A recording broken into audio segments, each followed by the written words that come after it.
Alors, on ne va peut-être pas quitter non plus le monde de l'inflammation et rentrer peut-être plus dans le monde de l'immunité, dans un contexte qui intéresse certainement pas mal de personnes dans cette assemblée, c'est-à-dire le lien qui pourrait exister entre inflammation, intestin et cancer.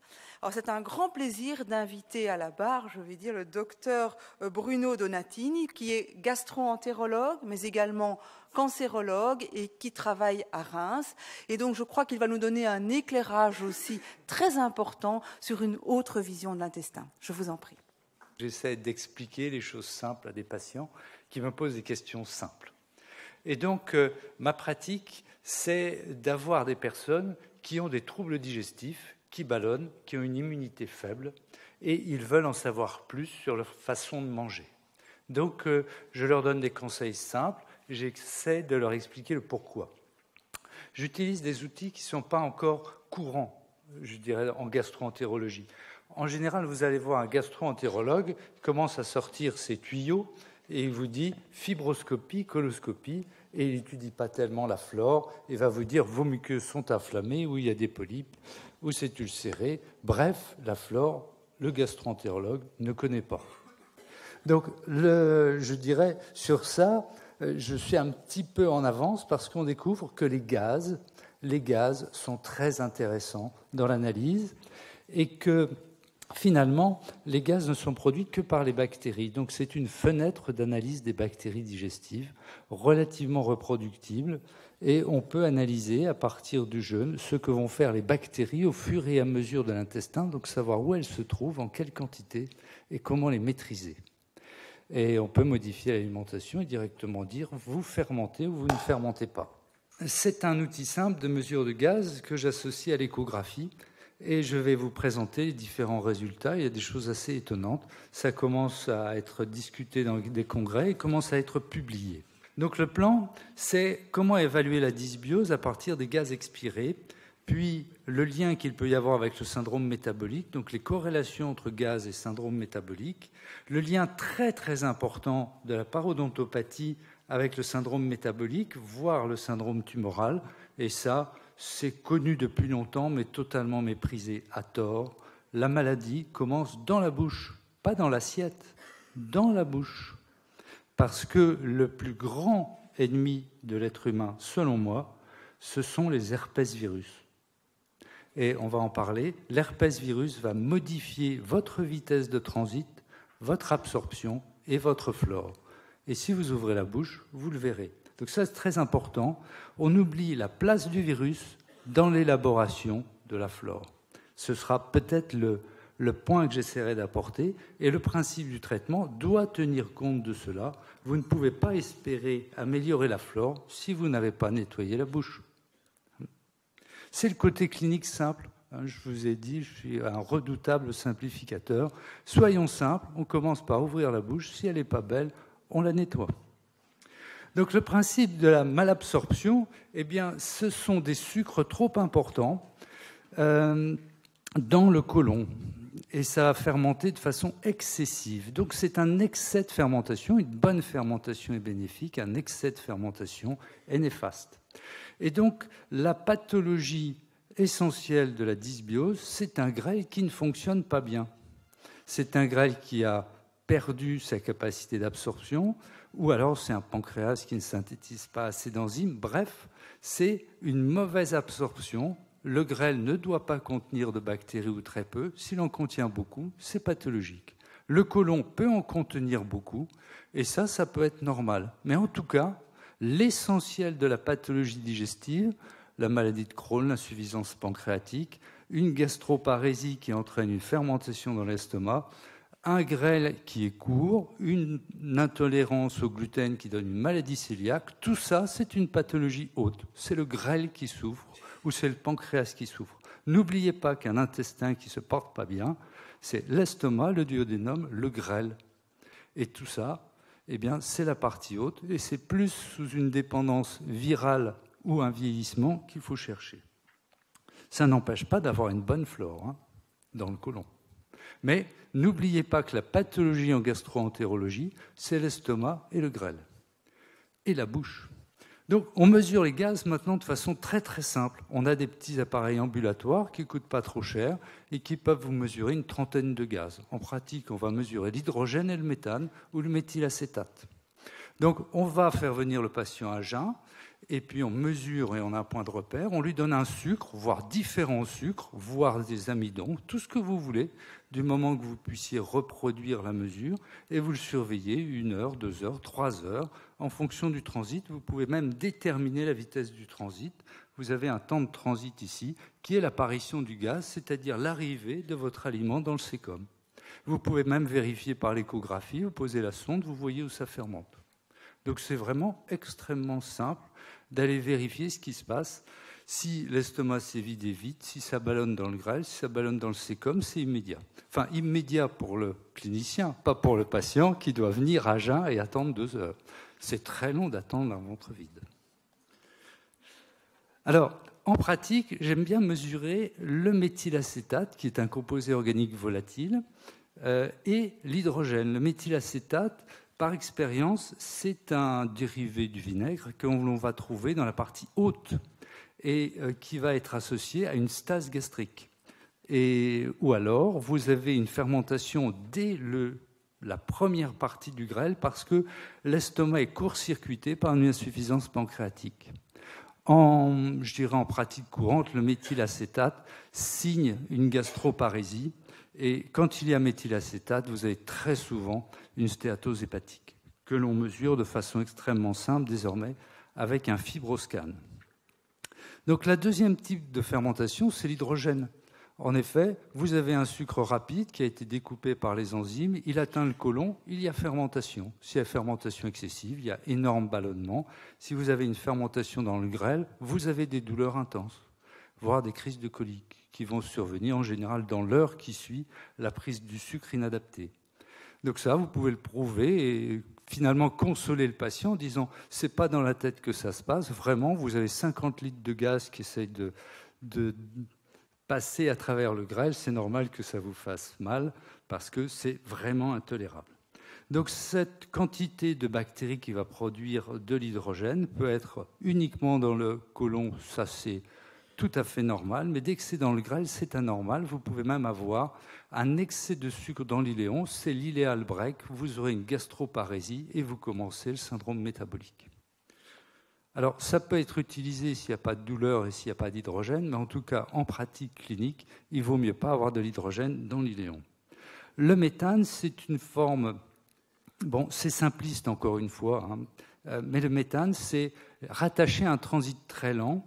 Et il a été, ce gaz est toujours très largement étudié parce qu'il y a un lien avec la dépression, avec la constipation et avec de nombreuses pathologies associées à des troubles du comportement. Donc c'est un gaz qui se dose très facilement et qui est associé à un transit très long dans le côlon. Donc en pratique, on peut utiliser bien d'autres gaz et on n'en est qu'au départ, il y a à peu près 300 gaz volatiles. Dans les composés métaboliques bactériens, on estime qu'il y a plus de 1 millier de gaz ou de produits huileux étudiables et qu'une bonne partie va passer dans la sueur. Donc de nombreuses publications commencent à s'intéresser à l'odeur de la peau de la personne qui représente les dégradations complexes des produits bactériens. Donc bientôt, non seulement on fera souffler la personne, mais on le mettra dans un scaphandre et on analysera l'ensemble des gaz. Il y a désormais, donc les détecteurs actuels sont au ppm, voire au dixième de ppm. Il y a des détecteurs qui vont arriver au milliardième, et voire au dixième de milliardième, c'est-à-dire vous ferez souffler une personne, vous aurez une sorte de chromatographie et vous avez, je dirais, avec une précision énorme, une sorte de carte d'identité de la flore digestive. Ça, ce sont des projets qui vont être concrétisés dans quelques années. Vous savez peut-être que certains gaz sont spécifiques de cancer, vont servir à des dépistages de cancer. Une publication la semaine dernière montre qu'il y a des gaz spécifiques de la maladie de Crohn. Donc le gaz va cibler la bactérie et vous dire quelle est la pathologie et où est la pathologie en fonction du délai d'apparition après le repas. Donc ce sont des méthodes qui vont être un peu plus fines que l'endoscope standard et certainement moins douloureux. Donc le syndrome métabolique, il est toujours associé à une graisse viscérale et on remarque qu'il est presque toujours associé à une graisse mésentérique. Et on commence à se poser des questions sur l'inflammation mésentérique, avec des notions de gangliosite que l'on peut avoir et donc une difficulté à vidanger l'estomac parce que le duodénum étant très plié par la racine du mésentère, une inflammation des ganglions près de la racine du mésentère et dans le haut du duodénum se retrouve presque toujours dans le syndrome métabolique, comme d'ailleurs dans la maladie de Crohn. Il faut qu'il y ait une inflammation du mésentère. Donc cette inflammation, elle peut relever de LPS, mais elle peut relever de bactéries un peu plus agressives, comme par exemple des mycobactéries. Les mycobactéries sont résistantes aux antibiotiques, donnent des gangliosites. Elles sont très souvent associées, surtout lorsqu'elles sont atypiques, à des atteintes hépatiques. Donc elles produisent des gaz particuliers, c'est pour ça que dans la maladie de Crohn, on les retrouve, et on les retrouverait peut-être dans le syndrome métabolique. Donc peut-être à chercher parmi ces bactéries qui ont la fâcheuse tendance d'empêcher la vidange de l'estomac. Comme vous le savez, l'un des grands traitements du syndrome métabolique et de l'obésité, c'est la chirurgie qui court-circuite cette racine du mésentère haute. Et donc, il y a certainement une flore qui vient inflammer cette zone de façon importante. Donc, c'est établi, le rôle de la dysbiose dans le syndrome métabolique est établi, et il est associé en effet à une inflammation chronique, probablement rattachée au LPS et à la déviance de l'IL-17. Alors, en pratique, on va mesurer, et c'est un petit outil qui s'appelle le FibroScan, on va mesurer l'inflammation chronique en testant l'élasticité du foie. On pose une petite sonde entre deux côtes, petite secousse, et ça va vous dire si vous avez un foie sain, 3,5, ou si ça se rapproche du muscle, c'est-à-dire proche de 10, auquel cas vous frôlez la cirrhose, donc c'est pas bien. Marche arrière toute. Changez l'alimentation, changez le biote, faites quelque chose, videz votre estomac, le sport, la marche nordique, etc. Bref, ce petit appareil va vous dicter votre comportement et ça, c'est tout à fait indolore. Donc, associé au gaz et le FibroScan, vous pouvez déterminer ce qu'il en est de votre alimentation. Alors, donc, classiquement, pour faire très très simple, vous avez deux grands types d'immunité, une inflammation de type 1 qui est antivirale et antitumorale à privilégier à tout prix, votre flore peut vous y aider, et une inflammation chronique, c'est-à-dire vous êtes face à un adversaire que vous n'arrivez pas à éliminer et vous êtes obligé de négocier. Cette négociation apparaît au bout de 3 semaines d'inflammation continue, c'est le TH17 et c'est l'intervention du T-régulateur. Le T-régulateur, c'est le diplomate, c'est le casque bleu. Il vient essayer de baisser cette inflammation chronique au prix d'une mauvaise défense contre les virus et les cancers. Donc il n'en faut pas trop. Si vous êtes TH17 longtemps, vous développerez des cancers. Attention, c'est ça le problème. C'est bien de ne pas avoir d'inflammation, mais pas au prix d'une baisse d'immunité. C'est comme si vous étiez sous corticoïdes non-stop ou anti-TNF non-stop, risque tumoral, risque d'infection virale ou mycobactérienne. Donc attention, donc le T-régulateur, c'est l'excès d'inflammation chronique, l'excès de bactéries. Donc le probiotique est certainement bon, mais si vous êtes TH17 et que vous en prenez trop, attention au T-régulateur. Donc c'est tout l'intérêt de savoir où vous en êtes et avoir un outil de mesure. Eh bien, le TH17 est directement corrélé à la fermentation en hydrogène. Donc ça, c'est un petit travail que j'ai mené chez des patients en comparant le nombre de TH17 circulants au taux d'hydrogène en fonction de la prise de sucre. Donc si c'était seulement une petite étude, mais c'était extrêmement net, tous les patients qui fermentaient avec un taux d'hydrogène supérieur à 15 avaient 2 heures après des TH17 circulants très élevés. Donc vous avez ici un outil comme test respiratoire simple qui va vous indiquer une inflammation chronique avec des TH17 circulants. Un point très important que je vous ai signalé au début, c'est l'état de la qualité buccale. la cavité buccale représente non seulement les bactéries, l'inflammation chronique, mais aussi la présence de virus. Et de très nombreuses publications, d'immenses méta-analyses ont montré une corrélation étroite entre le syndrome métabolique et la maladie parodontale. Donc vous ouvrez la bouche, vous savez si le patient a un syndrome métabolique et une inflammation chronique. Et donc c'est directement attaché au TH17. Il y a de multiples publications d'équipes différentes. Et ce qui est très intéressant, c'est que le vrai coupable de la maladie parodontale est identifié. C'est certainement le virus d'Epstein-Barr, éventuellement le cytomégalovirus. Dans tous les cas, c'est le BV, c'est les herpesvirus, pardon. Donc, on va retrouver bien sûr une bactérie qui est Porphyromonas gingivalis, qui est granulomateuse, extrêmement pro-inflammatoire et presque toujours de l'EBV.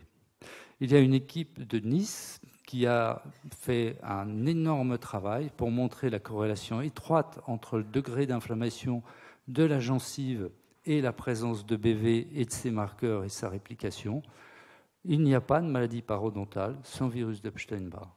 Et le degré d'inflammation et de destruction de l'os est directement rattaché à l'expression de ce virus, qui est un immunosuppresseur et qui va en plus empêcher la bonne vidange de l'estomac, tout ce qu'il faut pour créer une inflammation chronique et une fermentation haute, donc une dysbiose haute.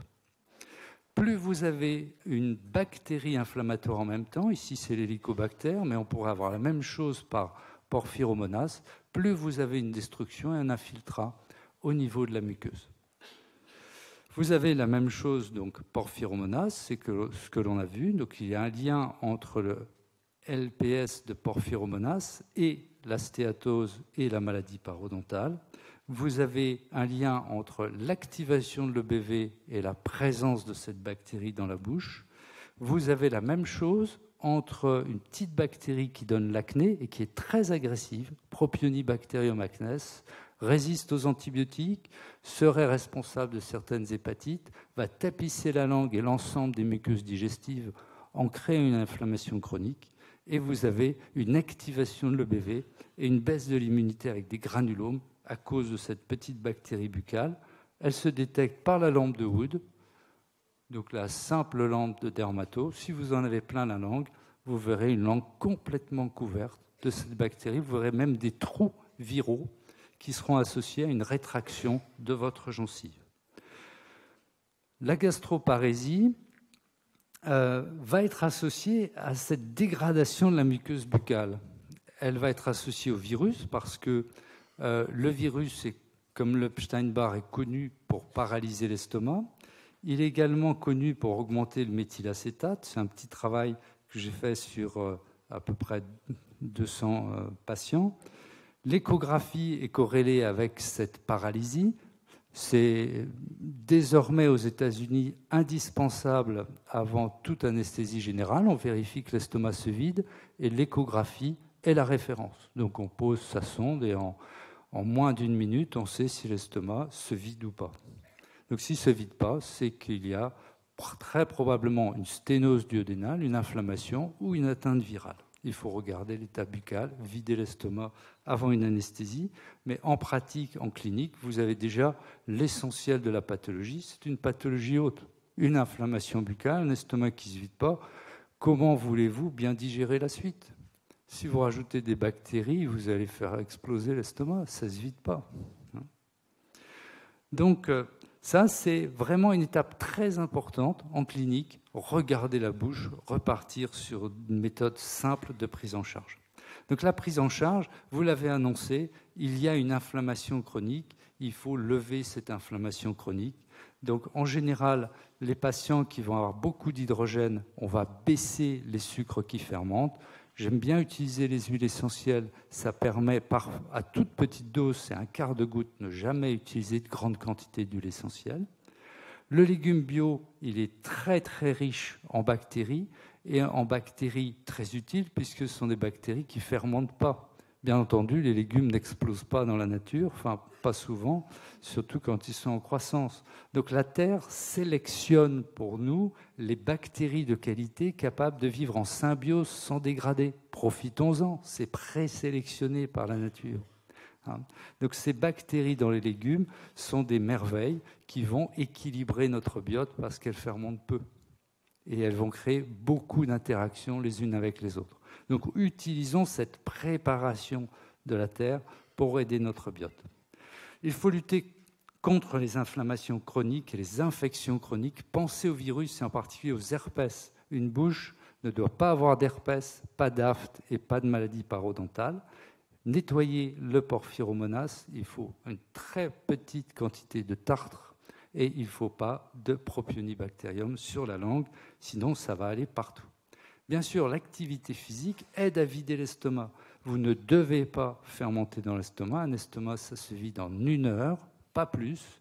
Sinon, vous allez avoir une incapacité du pancréas à tamponner l'hyperacidité de fermentation gastrique. Vous aurez une insuffisance pancréatique fonctionnelle et une malabsorption du grêle. Alors, le sport, c'est très bien avec la chaleur. L'ostéopathie peut aider à vidanger l'estomac et aider à la vidange de l'iléon. Le drainage hépatique, bien sûr, c'est quelque chose que l'on utilise très souvent dans l'hépatite graisseuse. Je vous rappelle que tous les légumes bio vivent uniquement parce qu'il y a des endomycorhizes, des ectomycorhizes et des endobactéries. On a même trouvé des virus dans les endobactéries. Donc tout ça, c'est une écologie extrêmement riche. Et nous avons vu ce matin des photos encore plus impressionnantes que celle-ci. Mais sachez que quand vous mangez un légume, vous mangez un biote, vous mangez en effet une terre en elle-même, et c'est cette terre qui va s'adapter à votre intestin. Et normalement, cette terre qui s'adapte ne fermente pas à l'excès et ne doit pas fermenter dans l'estomac ni dans le grêle. Ça se mesure, c'est facile, faites-le. Donc, beaucoup de micro-organismes qui ont l'habitude de la symbiose, qui ne fermentent pas avec les sucres, c'est ceux-là qu'il nous faut. Alors, quelques huiles essentielles, juste pour information. En général, le génol fait des merveilles. Sachez que le carvacrol, issu de l'origan, fait des merveilles contre la mycobactérie. Et donc, au moindre doute, à utiliser en gastro, ça nettoie l'iléon. Donc, sur 4000 tests, ça fait près de 4 ans que je fais ce travail. Sachez qu'il y a une dysbio chez 84% de mes patients, essentiellement au lactulose ou au fructose. Ils sont largement améliorés par le thym, la menthe. Il y a 16% de fermenteurs au méthane, donc là, il faut accélérer le transit. Si vous augmentez la fermentation dans un côlon qui est paralysé à cause d'une atteinte de l'innervation du rectum, vous allez transformer leur vie en enfer, parce qu'ils ne peuvent pas aller à la selle à cause d'une atteinte de l'innervation du sigmoïde et du rectum. Donc, savoir détecter le méthane et le méthylacétate, donc c'est l'estomac, mais le méthane, c'est le côlon terminal. La lutte antivirale, elle peut exister par l'huile essentielle, elle peut exister par le champignon. Et ici, encore une fois, le champignon, comme ces champignons qui sont des dégradeurs naturels de la lignine, doivent être plus utilisés pour valoriser la terre. La terre, c'est bien sûr des bactéries, des légumes, mais c'est aussi du bois en décomposition. Plus vous mettrez dans votre terre ces champignons, plus vous vous rapprocherez de ce qui est nécessaire pour la qualité. Sachez que quand vous enrichissez votre terre de débris ligneux avec ces ectomycorhizes, vous augmentez la productivité de votre terre. Sachez également que ces champignons, et ça fait l'objet d'un de mes travaux récents, produisent des gaz, soit de l'hydrogène, soit du méthane, plus ou moins facilement, et qu'on peut modifier cette production avec les champs électromagnétiques qui sont aussi efficaces que les engrais. C'est classique. Donc, désormais, on va pouvoir baisser les engrais simplement en faisant passer des petits courants électriques souterrains. C'est très très net et ça commence à être totalement admis. Et on peut même utiliser ça en phytorémédiation, c'est-à-dire le champignon détruit les hydrocarbures, dépollue les sols, et vous pouvez intensifier ça en mesurant avec le même appareil au-dessus du sol le gaz qui est produit. Donc selon le champignon, ce sera de l'hydrogène ou du méthane. Le héricium, c'est de l'hydrogène. Le Coriolis, c'est du méthane. Hein, on peut mesurer, et en fonction de ce que vous faites, vous pouvez savoir où vous en êtes. Donc, je suis même persuadé que les endobiotes de la Terre produisent du gaz et peuvent être mesurés de la même façon.